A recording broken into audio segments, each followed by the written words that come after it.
Hello everybody, this is Mr. Rob and welcome back to episode number 18 of the Houston Astros franchise here on MLB The Show 20. Now today we have the 2020 MLB Draft. I'm excited for this one to see who the Astros pick up.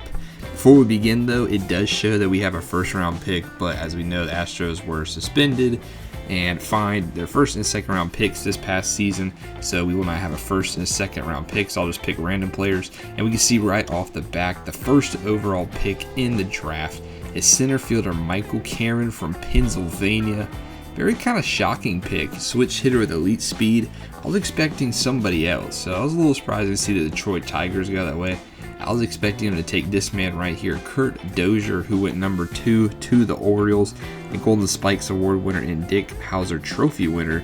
I think the Orioles got a solid pick there. We see our first division rival Angels take Steve De La Cruz with their first pick, a solid left fielder. And then the Rangers, another division rival, take Johnny De Los Santos, number 14 overall, relief pitcher, somebody who should help out their pen in the years to come. And then Alex Cisneros, the next player we highlighted in our draft previews. He actually went 16th to the Red Sox, a little higher than I thought. I thought Doug Dell would go first, but Alex Cisneros, a pure flamethrower, joins the Red Sox organization. And then the next player to highlight, somebody I was probably the highest on pre-draft, Andy Rader. He goes number 20 to the Brewers. The starting pitcher from Oregon State that we saw will be a Milwaukee Brewer. Then we go back to our division rivals where the Athletics take the first closing pitcher in the draft, number 25 overall, Alexis Nunez from the Dominican Republic. He will be a solid closer, maybe Liam Hendriks' eventual successor. And then we see in the competitive balance round A, the Brewers pick up another player that we highlighted, 5'7" Lucas Lumas from Mount St. Michael High School in New York. And then we see the other player at the end of the competitive balance draft that we saw, Shane Clark, the left fielder from Pittsburgh. So a lot of players that we highlighted who we thought would go early did go early. Doug Dell also went before we had a chance to make a selection, 56 overall in the second round to the Rays, who I think could be one of the biggest steals of the draft, could be the best relief pitcher eventually in this draft. And we finally get to our first pick in the compensatory round, and we had a couple of selections. One of them, Sherman Roth, the first one highlight. We saw him, the guy out of UMass. Cliff Nevin was also there. Tommy Waller, another pick. And then there was the 80 potential still left, Ozzy Gutierrez. But we ended up taking, we'll see in a second, Sherman Roth. And one thing I want to say, I completely missed Andres Herman was available here, the USC pitcher. Mark Pryor guy who liked Mark Pryor, and I completely missed him. That could be a big hurt for our organization, but we did take Sherman off, so we'll get to him later. We see Tommy Waller with the very next pick to the Baltimore Orioles, so we'll have to compare Sherman Roth, Tommy Waller, see if we made the right selection. Then the aforementioned Andres Herman does go to our division rival Angels, the second overall in the third round. So the guy we probably might have taken in that slot did end up being our division rival. With our next pick in the third round, we took Cliff Levin. That was kind of a hard pick. It was either between him or Gutierrez. So we take Cliff Levin, and fortunately we were able to get both, as we're also going to take Ozzy Gutierrez. We didn't highlight him at all. He's probably going to be a while before he gets to the majors, but he has high upside, so we take him in the fourth round. And then we do have no more scouted players, so we're just going to kind of take a couple of flyers. Our first one, we just kind of went to the highest overall, highest potential young player, Peter Santos, 18-year-old from Massachusetts. He will be our fifth round selection at 162nd overall, one of the top high scorers in the Northeast. And then we also have Mr. Irrelevant. So we're going to take a pitcher from the Dominican Republic by the name of Emilio Zavala. Here he is right here. Looking at a couple of his little scouting reports, has high potential, so we just said why not take him.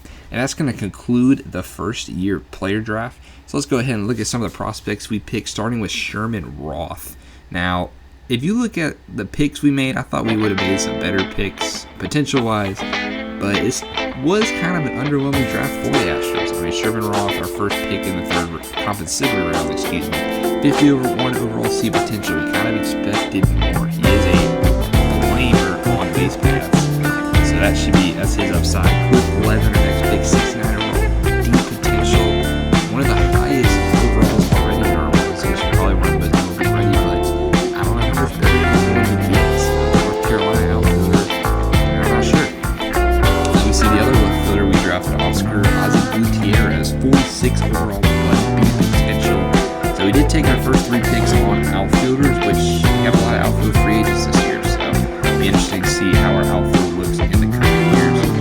first flyer, Peter Santos, obviously wasn't going to be an A potential. It's 80 overall, like the draft scout said. He has a 73 C potential. If we could bring him in, that would be nice to help our depth. And then our last guy, Mr. Relevant in this draft class, Emilio Zavala, a 50 overall B potential. Another guy we took a flyer on. I think he will stay in the organization as well. He's got solid upside, so why not? Now let's take a look at a couple of the players that we're taking, starting with the number 1 overall pick, Michael Karen. He has a 53 overall A potential. I mean, his bat needs a lot of work, so I'm not sure if that was the pick for the Tigers. While Kurt Dozier, another 91 overall or potential, so another A potential. He's a 57 overall, so another guy who's going to need some work down in the minors, especially that hits and walks per nine. I think he was a solid pick. I think the Orioles got a nice solid pitcher who could be an ace in their staff in the future. It's going to bring us to the next player that we highlighted, Alex Cisneros. The relief pitcher from Oregon State. He's a 55 overall B potential. Has really low home runs per nine, so throws fast, but also gives up long balls. So that's something he needs to work on, though. But he has B potential, so that's good for the Red Sox. The guy I'm excited for, Andy Rader, 69 overall B potential. He needs a little bit of work, but I can see him being in the majors as soon as next year. I think the Milwaukee Brewers got a very, very, very solid pick in Andy Rader, my best player in my board from Oregon State. And they also, remember, they took Lucas Loomis as well, and he's an A potential outfielder, 57 overall A potential. He's got very high stats. Fortunately, he doesn't have the best fielding stats, so he probably would play more of DH right now. But the Brewers hit well, I thought, in this draft class. Shane Clark, the left fielder from Pittsburgh, 53 overall B potential. He's got a solid bat. Another guy who has a lot of fielding, needs work at fielding in a lot of situations, so he's going to need some work in the minors for the Cardinals. And then Doug Dell, who I thought could be the best relief pitcher, has a chance to be 59 overall B potential. He just has low hits, so he's going to get hits, but unfortunately, he still needs some work. But the Ohio State guy, I think, has a bright future ahead of him for the Rays. Back to the Orioles, Tommy Lawler. Remember, we just compared him to Nevin, and he's a C potential, but a 59. You can kind of make your pick. Do you think we should take Levin? Do you think we should take Tommy Lawler in that pick? Or do you think we should take Andres Herman, who we'll take a look at in a second? And we'll have to compare to those three. Their three careers will be paralleled for our series. As here's Andres Herman, 61 overall B potential, but he has C potential, but he has really high C potential. So I think he could be a solid pitcher. Has horrible home runs per nine. We saw him get up a home run in that USC Oregon State game, and that could be his Achilles heel. Take a look at all of our division rivals. First round pick here, Steve Dela Cruz, staying with the Angels, 52 overall A potential, has very high durability and good speed. Just needs to work on his bat. Next, athletics, Alex Nunez, one of the best potentials in this draft class, 64 overall A potential. I think it said 94. He doesn't need a lot of work before he's at the majors. It just depends on if they're going to roll with Liam Hendricks and for how long. Seattle Mariners, we didn't highlight their first draft pick, but they picked Willis Mora, an A potential, but 47 overall, who has a horrible bat at the moment. He's just kind of a speedster, so it's going to be a while before he makes a dent in the majors. And the Rangers, remember, they took Johnny De Los Santos with their first round pick, 49 overall B potential. So a lot of guys who need work in this draft class, his clutch and home runs especially. Then we're going to go ahead and show game 2 of the Mets series that we saw last episode. We take this one 7-1. Yordan Alvarez, George Springer, and Aledmys Diaz all went yard for us.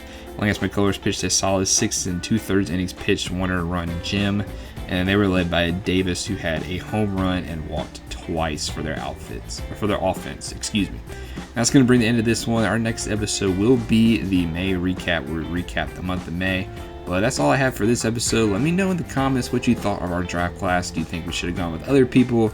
What would be your grade if you had to give a letter grade? But that's going to do it here, guys. Thank you so much for watching. Make sure you like and subscribe down below for more content. And this is Mr. Rob, and I'm saying class is dismissed.